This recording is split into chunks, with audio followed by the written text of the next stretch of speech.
നമസ്കാരം. ഗൾഫ് ടുഡേയിലേക്ക് എല്ലാ പ്രേക്ഷകർക്കും സ്വാഗതം. ഞാൻ വർഷ വിജയൻ. നോക്കാം വിശദമായ വാർത്തകൾ.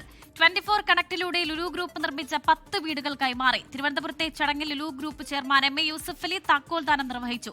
24 കണക്റ്റുമായി ചേർന്ന് 25 വീടുകൾ കൂടി നിർമ്മിച്ചു നൽകുമെന്ന ചടങ്ങിൽ MA യൂസഫ് അലി പ്രഖ്യാപിച്ചു. 24 chief editor R Sreekandan Nair അധ്യക്ഷനായി.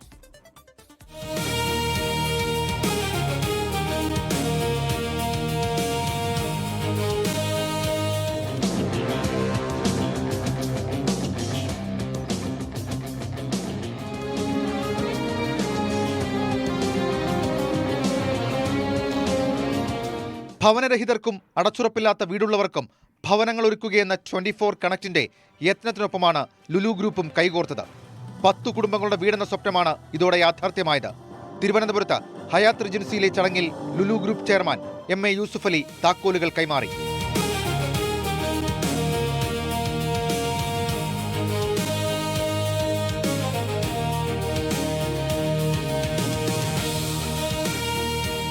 പത്തു കുടുംബങ്ങൾക്ക് 2 ലക്ഷം രൂപ വീതം ഓണസമ്മാനവും ചടങ്ങിൽ MA യൂസഫ് അലി പ്രഖ്യാപിച്ചു. നിങ്ങൾ സുഖമായി ജീവിക്കുക. നിങ്ങൾക്ക് സാധനം മേടിക്കാൻ വേണ്ടി വീടിനോടൊപ്പം 2 ലക്ഷം ഉറുപ്പിക ഞാൻ നിങ്ങൾക്ക് എൻ്റെ വക തരും. ആയതുകൊണ്ട് 2 ലക്ഷം ഉറുപ്പിക കൊണ്ട് വീട്ടു സാമാനങ്ങളൊക്കെ മേടിച്ച് സുഖമായി ഓണം ആഘോഷിക്കുക. 24 കണക്ട് വഴി 25 വീടുകൾ കൂടി നിർമ്മിച്ചു നൽകുമെന്ന ചടങ്ങിൽ MA യൂസഫ് അലിയുടെ പ്രഖ്യാപനം. ഇന്ന് 25 വീട് ഞാൻ ഡിക്ലെയർ ചെയ്യുകയാണ്. പാവപ്പെട്ടവരെയും അശരണരെയും നിരാലംബരെയും വീടില്ലാത്തവരെയും കണ്ടുപിടിക്കേണ്ട ചുമതലയും ബാധ്യതയും ഞാൻ നിങ്ങളിൽ ഏൽപ്പിച്ചിരിക്കുകയാണ്. 24 chief editor R Sreekandan Nair ചടങ്ങിൽ അധ്യക്ഷനായി. കാരുണ്യത്തിന്റെ മാതൃകയാണ് MA യൂസഫ് അലി എന്ന R ശ്രീകണ്ഠൻ നായർ. അവരുടെ കണ്ണീരിലേക്ക് ഇറങ്ങിച്ചെന്നവരെ അദ്ദേഹത്തിന് കഴിയുന്നതിനേക്കാളും അപ്പുറം അദ്ദേഹം സഹായിക്കാൻ ശ്രമിക്കുന്നു എന്നുള്ളതിൻ്റെ ഏറ്റവും അവസാനത്തെ ഉദാഹരണമായി നിങ്ങൾക്ക് ഈ 10 വീടുകൾ നൽകുന്നതിൽ കാണാം. നമുക്ക് മോഡൽ ചെയ്യാൻ പറ്റുന്ന ഒരു വ്യവസായിയാണ് ശ്രീ യൂസഫ് അലി. ലുലു ഗ്രൂപ്പ് നിർമ്മിച്ചു നൽകിയ 4 വീടുകളുടെ താക്കോൽദാനം നേരത്തെ നടന്നിരുന്നു. 10 വീടുകളിൽ 9 എണ്ണം അസറ്റ് ഹോംസും 1 എണ്ണം സുൽത്താൻ ബത്തേരിയിലെ ഗ്ലോബൽ വെഞ്ചേഴ്സുമാണ് നിർമ്മിച്ചു നൽകിയത്. 24 തിരുവനന്തപുരം. ഹോർമസിൽ പണം ഈടാക്കാനുള്ള നീക്കവുമായി ഇറാൻ മുന്നോട്ട്. തീരുമാനത്തിന് പാർലമെന്റ് അംഗീകാരം നൽകി. ഇറാൻ ഉദ്ദേശിക്കുന്ന കറൻസിയിൽ തുക ഈടാക്കും. അതേസമയം അമേരിക്കയും ഇറാനും തമ്മിലുള്ള സമാധാന ചർച്ചകൾക്ക് വീണ്ടും സാഹചര്യമൊരുങ്ങുന്നു. പാകിസ്ഥാൻ സൈനിക മേധാവി അസിം മുനീർ ഇറാനിലേക്ക് പുറപ്പെടും. മുഹമ്മദ് റഹീസ് ദുബായിൽ നിന്നും വിവരങ്ങൾ നൽകാനായി ചേരുന്നുണ്ട്. റഹീസ്, വിശദാംശങ്ങൾ. വർഷ, വളരെ പ്രധാനപ്പെട്ട ചില നീക്കങ്ങളാണ് ഇന്ന് ഈ ഇറാൻ അമേരിക്ക യുദ്ധവുമായി ബന്ധപ്പെട്ട് അല്ലെങ്കിൽ ആ ചർച്ചയുമായി ബന്ധപ്പെട്ടൊക്കെ ഉണ്ടായിരിക്കുന്നത്. ഈ പ്രതിസന്ധിക്കൊരു അയവ് വരുന്നതിന്റെ സൂചനകൾ വരുന്നു എന്ന് കൃത്യമായി ഇന്ന് പറയാൻ കഴിയും. പ്രത്യേകിച്ച് പാകിസ്ഥാൻ സൈനിക മേധാവി അസിം മുനീർ അദ്ദേഹം ഇറാനിലേക്ക് പോകുന്നു. ആ ഇറാനിലേക്ക് പോകുന്നത് നിലവിൽ എന്തായാലും അമേരിക്ക ഇറാൻ ചർച്ചയുമായി ബന്ധപ്പെട്ട് നിൽക്കുന്ന തടസ്സങ്ങൾ അത് പരിഹരിക്കുക എന്ന ലക്ഷ്യം തന്നെയാണ് പാകിസ്ഥാൻ ഉള്ളത്. നേരത്തെ പാകിസ്ഥാൻ ഇതിലെ ഒരു പ്രധാനപ്പെട്ട പ്ലെയർ തന്നെയാണ്. കാരണം പാകിസ്ഥാൻ, ഖത്തർ, ഒപ്പം തന്നെ ഒമാനൊക്കെയാണ് പ്രത്യക്ഷത്തിലും പരോക്ഷത്തിലും ഒക്കെ ഈ വിഷയങ്ങളിൽ ഇടപെട്ടുകൊണ്ട് ഇവർക്കിടയിൽ ഒരു സമവായം ഉണ്ടാക്കിയെടുക്കാനും ആദ്യത്തെ സമാധാന കരാറിന് പിന്നിൽ പ്രധാനപ്പെട്ട പങ്ക് വഹിച്ചതുമൊക്കെ ഈ രാജ്യങ്ങളാണ്. അപ്പോൾ ആ നിലയ്ക്ക് തന്നെ മുന്നോട്ട് പോയി അസിം മുനീർ ഇറാനിലേക്ക് എത്തി. നാളെ ചർച്ചകൾക്ക് തുടക്കം കുറിക്കും എന്നുള്ളതാണ് ഏറ്റവും പ്രധാനമായും വരുന്ന വിവരം. അതിൽ ഇറാനുമായിട്ടുള്ള ബന്ധം ശക്തമാക്കുക, ഒപ്പം തന്നെ നിലവിൽ മേഖലയിൽ നേരിടുന്ന പ്രതിസന്ധി, മിഡിൽ ഈസ്റ്റിലുള്ള പ്രതിസന്ധി, ഒപ്പം തന്നെ ഇരു രാജ്യങ്ങൾക്കും ഇടയിൽ സമാധാന കരാർ ഉണ്ടാക്കും. ഇത് തന്നെയാണ് തങ്ങളുടെ ലക്ഷ്യം എന്ന് പറഞ്ഞു വെക്കുന്നുമുണ്ട് പാകിസ്ഥാൻ. ഒപ്പം തന്നെ ഈ ഹോർമുസിൽ ഈ ഫീസ് ഈടാക്കുന്നതുമായി ബന്ധപ്പെട്ട് വളരെ നിർണായകമായ ഒരു നീക്കം ഇന്ന് ഇറാന്റെ ഭാഗത്തുനിന്നും ഉണ്ടായി. പാർലമെന്റിൽ നിന്ന് എംപിമാർ ഈ ഒരു വിഷയത്തെ അനുകൂലിച്ചു. അത്തരത്തിലൊരു നിയമം പാസ്സായിട്ടുണ്ട്. ഒപ്പം തന്നെ നിലവിൽ ഈ ദേശീയ സുരക്ഷ, ഒപ്പം തന്നെ അന്താരാഷ്ട്ര നിയമങ്ങളിലൊക്കെയും ബന്ധപ്പെടുത്തി സംസാരിക്കാറുള്ള സെക്രട്ടറി അദ്ദേഹം പറഞ്ഞിരിക്കുന്നത് ഈ ഹോർമുസിൽ നിന്ന് കപ്പൽ ഗതാഗതം സുഗമമാക്കുന്നത് പോലെ തന്നെ പ്രധാനമാണ് ഇറാന്റെ സുരക്ഷ. അതുകൊണ്ട് തന്നെ തങ്ങൾ ഫീസ് ഈടാക്കാൻ തീരുമാനിച്ചിരിക്കുന്നു. അത് ഏത് കറൻസിയിൽ വേണമെന്ന് ഉടൻ തന്നെ തീരുമാനിക്കും. പെട്ടെന്ന് തന്നെ ഫീസ് പിരിച്ചു തുടങ്ങും എന്നുള്ളത് കൂടി പറയുന്നുണ്ട്. എന്തായാലും സമാധാനത്തിലേക്കുള്ള ഒരു പാത അല്ലെങ്കിൽ അതിന്റെ ഒരു വഴി, ഒരു ദിശ തുറന്നിരിക്കുന്നു എന്നുകൂടി നമുക്ക് പറയാൻ കഴിയും ഈ ഘട്ടത്തിൽ. ശരി, മുഹമ്മദ് റഹീസാണ് ദുബായിൽ നിന്നും വിവരങ്ങൾ നൽകി. ജിദ്ദ KMCC സെൻട്രൽ കമ്മിറ്റി സംഘടിപ്പിച്ച നവാഗത സംഗമം മുൻ വിദ്യാഭ്യാസ മന്ത്രി PK അബ്ദുറബ്ബ് ഉദ്ഘാടനം ചെയ്തു. ഭരണകൂടങ്ങളുടെ തന്നിഷ്ടങ്ങൾക്കെതിരെ ശക്തമായ നിലപാടുകളുമായി മുന്നോട്ട് വരുന്ന ജെൻസി തലമുറ ജനാധിപത്യത്തിന്റെ വലിയ പ്രതീക്ഷയാണെന്ന് ഉദ്ഘാടന പ്രസംഗത്തിൽ അദ്ദേഹം പറഞ്ഞു. സെൻട്രൽ കമ്മിറ്റി പ്രസിഡന്റ് അബൂബക്കർ അരിമ്പ്രയുടെ അധ്യക്ഷതയിൽ ചേർന്ന ചടങ്ങിൽ താനൂർ MLA PK നവാസ് മുഖ്യപ്രഭാഷണം നടത്തി. അരുവിമുങ്ങം കവിത അവതരിപ്പിച്ചു. അന്നം തേടി വന്നവർ ആരോഗ്യം ശ്രദ്ധിക്കണമെന്ന വിഷയത്തിൽ ഡോക്ടർ അഹമ്മദ് കബീർ ബോധവൽക്കരണ ക്ലാസ് എടുത്തു. ചടങ്ങിൽ കുഞ്ഞിമോൻ കാക്കിയ, ഡോക്ടർ അഹമ്മദ് ആലുങ്കൽ, ഇമ്രാൻ എന്നിവർ ആശംസകൾ നേർന്നു. AK ബാവ, ലത്തീഫ് മുസ്ലിയരങ്ങാടി ഉൾപ്പെടെയുള്ള KMCC ഭാരവാഹികൾ പരിപാടിക്ക് നേതൃത്വം നൽകി.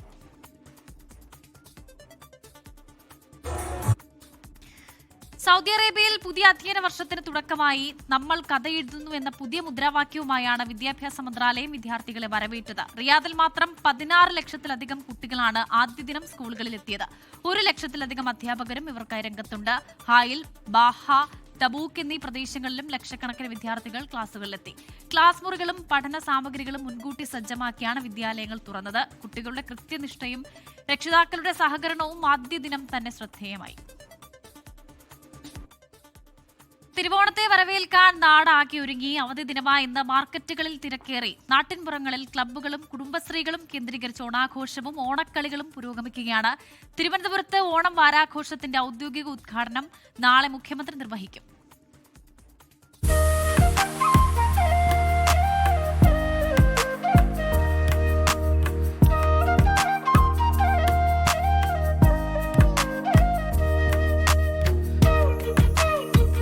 പൊന്നിൻ ചിങ്ങം പിറന്നതിൽ പിന്നെ മലയാളികളുടെ മനസ്സിൽ ഓണത്തിന്റെ താളമാണ്.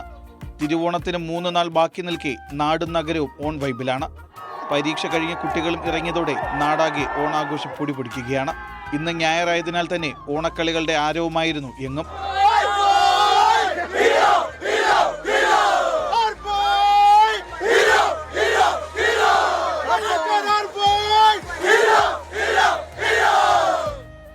ഓണം വാരാഘോഷത്തിന്റെ ഭാഗമായി തിരുവനന്തപുരം കനകക്കുന്നിൽ ഫുഡ് ഫെസ്റ്റും ഇലുമിനേഷന്റെ ഉദ്ഘാടനവും നടന്നു.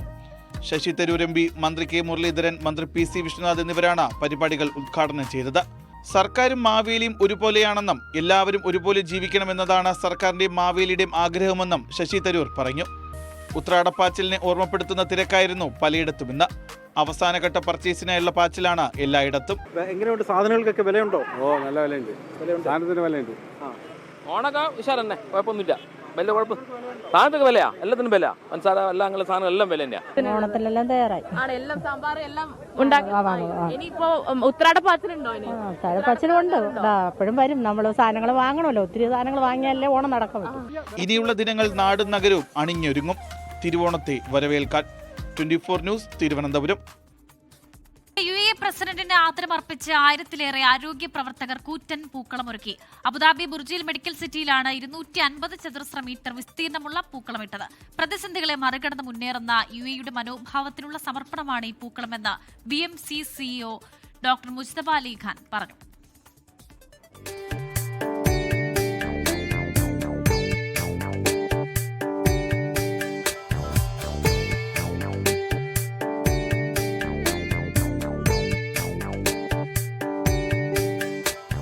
UAE ശക്തവും കരുത്തുറ്റതുമാണ്. പ്രതിസന്ധികളെ അതിജീവിച്ച് രാജ്യം കൂടുതൽ കരുത്തോടെ ഉയർന്നുവരും. UAE പ്രസിഡന്റിന്റെ വാക്കുകളിൽ നിന്നാണ് ഇത്തവണത്തെ പൂക്കളത്തിന്റെ ആശയം ഉടലെടുത്തത്. രാജ്യത്തിന് മുഴുവൻ പ്രത്യാശയും ആത്മവിശ്വാസവും നൽകിയ ഈ വാക്കുകൾ തന്നെയാണ് പൂക്കളത്തിന്റെ പ്രമേയവും. 35 രാജ്യങ്ങളിൽ നിന്നുള്ള 1000-ലേറെ ആരോഗ്യ പ്രവർത്തകർ ചേർന്ന് 20 മണിക്കൂർ നീണ്ട പരിശ്രമത്തിലൂടെയാണ് ഈ വിസ്മയം പൂർത്തിയാക്കിയത്. നെഞ്ചിൽ കൈവച്ച് അഭിവാദ്യം ചെയ്യുന്ന UAE president Sheikh Mohamed bin Zayed Al നഹ്യാന്റെ ചിത്രമാണ് പൂക്കളത്തിന്റെ മുഖ്യ ആകർഷണം. BMCയിലെ മലയാളി നഴ്സുമാർ, അഡ്മിൻ ജീവനക്കാർ എന്നിവരുടെ നേതൃത്വത്തിലാണ് പൂക്കളത്തിന് ആശയമേകിയത്. പ്രതിസന്ധികളെ മറികടന്ന് മുന്നേറുന്ന UAEയുടെ മനോഭാവത്തിനുള്ള സമർപ്പണമാണ് ഈ പൂക്കളമെന്ന് BMC CEO doctor Mojtaba Ali Khan വ്യക്തമാക്കി. Coming from India, but brought here to the UAE, and what the UAE has allowed us to do here, to celebrate and to be a part of a family. And I'm very honored, I'm very proud, I'm very happy to see such beautiful faces, celebrate with you all today. Thank you. പരമ്പരാഗത ഒട്ടകയാത്രയിൽ തുടങ്ങി ആധുനിക Ittihad റെയിലിൽ എത്തി നിൽക്കുന്ന UAEയുടെ വികസന കുതിപ്പ് പൂക്കളത്തിൽ അതിമനോഹരമായി ആവിഷ്കരിച്ചിട്ടുണ്ട്. UAE ആരോഗ്യമേഖലയിലെ ഓണാഘോഷങ്ങളിലെ മുഖ്യ ആകർഷണമാണ് ഓരോ വർഷവും ദേശീയ പ്രാധാന്യമുള്ള വിഷയങ്ങൾ പ്രമേയമാക്കി ബുർജിൽ മെഡിക്കൽ സിറ്റിയിൽ ഒരുക്കുന്ന പൂക്കളം. 24 ദുബായ്. ലോകമെമ്പാടുമുള്ള മലയാളികൾക്കായി UK-യിൽ നിന്നും ഒരു ഓണപ്പാട്ട്. UK മാൻസ്ഫീൽഡിൽ നിന്ന് അഞ്ജു സുമേഷാണ് ഗാനം എഴുതി സംവിധാനം ചെയ്തത്. പൂർണ്ണമായും ഇംഗ്ലണ്ടിലാണ് ഗാനം ചിത്രീകരിച്ചിരിക്കുന്നത്. ജോലി തിരക്കുകൾക്കും പ്രവാസത്തിന്റെ അതിരുകൾക്കും അപ്പുറം UK-യിലെ മലയാളികൾ ഒത്തുചേർന്നാണ് ഈ സ്നേഹ സമ്മാനം ഇംഗ്ലണ്ടിൽ നിന്നും പ്രവാസി സഹോദരങ്ങൾക്കായി സമർപ്പിച്ചിരിക്കുന്നത്.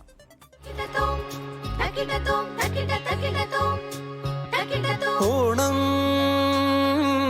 തിരുവോണം, ഓണം തിരുവോണം, ഇതു മറുനാട്ടിൽ മലയാളികളുടെ വർണ്ണപ്പൂക്കാലം, നിറവേകും പൂക്കാലം.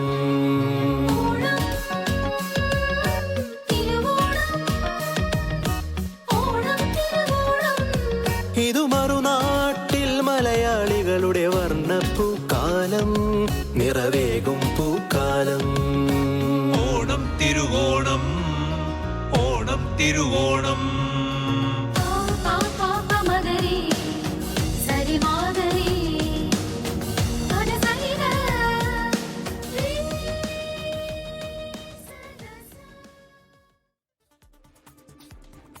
പ്രവാസലോകത്ത് മലയാള തനിമയുടെ മനോഹര കാഴ്ചയൊരുക്കി ബ്രിസ്ബെയിൻ മലയാളി അസോസിയേഷൻ സംഘടിപ്പിച്ച പൊന്നോണം 2026 ആഘോഷം.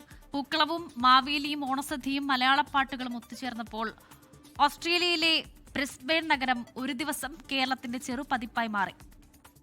കുടുംബസമേതം എത്തിയ മലയാളികളുടെ വലിയ പങ്കാളിത്തം ആഘോഷത്തിന് നിറം പകർന്നു. കേരളീയ വേഷങ്ങൾ അണിഞ്ഞ സ്ത്രീകളും പുരുഷന്മാരും കുട്ടികളും വേദിയിലേക്ക് എത്തിയതോടെ നാട്ടിലെ ഓണക്കാലത്തെ ഓർമ്മിപ്പിക്കുന്ന അന്തരീക്ഷമായിരുന്നു എങ്ങും.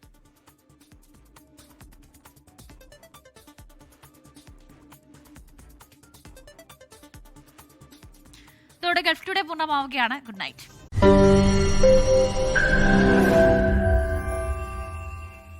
ലോകത്തെവിടെയായാലും ഏത് സമയത്തും 24 വാർത്തകളും ഓഗ്മെന്റഡ് റിയാലിറ്റി പാക്കേജുകളും എക്സ്പ്ലെയിനറുകളും വിശദമായി കാണാൻ ഞങ്ങളുടെ യൂട്യൂബ് ചാനൽ നിങ്ങൾക്ക് സബ്സ്ക്രൈബ് ചെയ്യാം.